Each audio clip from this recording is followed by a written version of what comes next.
Pernah nggak dengar orang ngomong begini, Pak, aku udah capek pelayanan Pak. Rasanya hatiku kering. Pelayanan juga percuma, kayaknya udah gak ada rasa sukacita lagi. Mungkin kita pernah dengar kata-kata begitu. Atau jangan-jangan kita sendiri yang pernah ngomong begitu.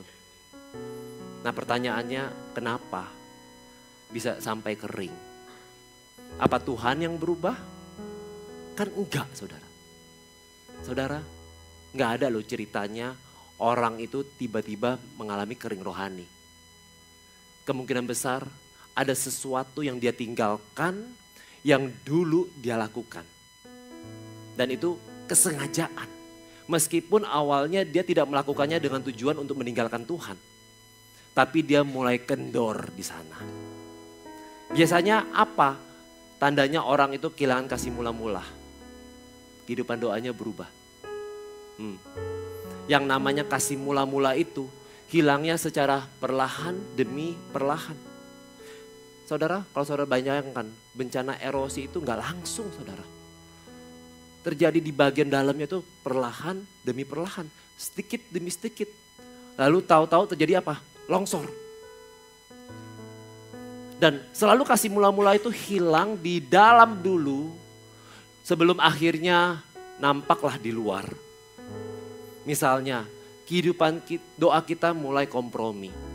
Dulu kita rajin cari Tuhan. Kita doa bukan supaya kita masuk surga. Kita doa karena kita merindukan berkomunikasi sama Tuhan. Lalu baca Alkitab.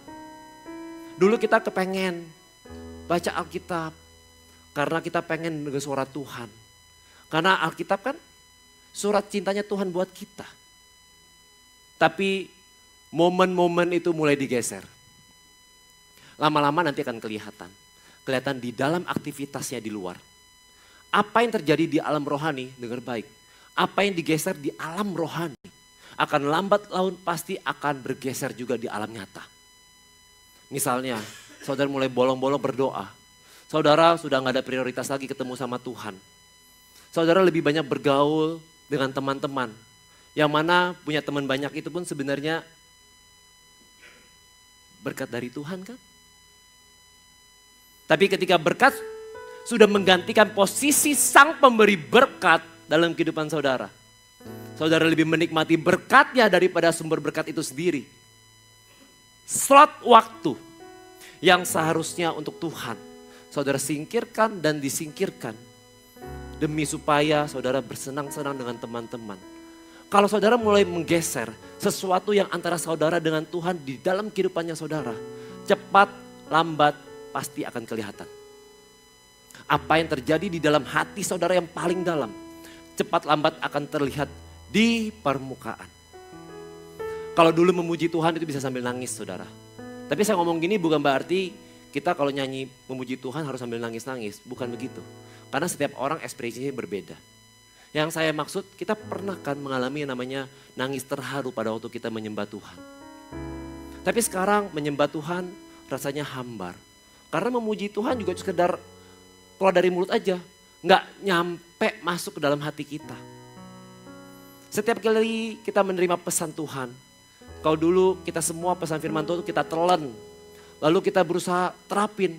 Padahal dulu itu belum tentu ngerti. Jadi ngerti nggak ngerti kita coba jalanin. Tapi sekarang beda. Sekarang pesan firman Tuhan kita kritiki satu persatu. Wah, pelayanan Bapak apa Pak sekarang? Oh puji Tuhan. Aku punya pelayanan karunia khusus dari Tuhan. Panca indraku ini dimampukan Tuhan. Untuk melihat kelemahan-kelemahan yang ada di dalam gereja.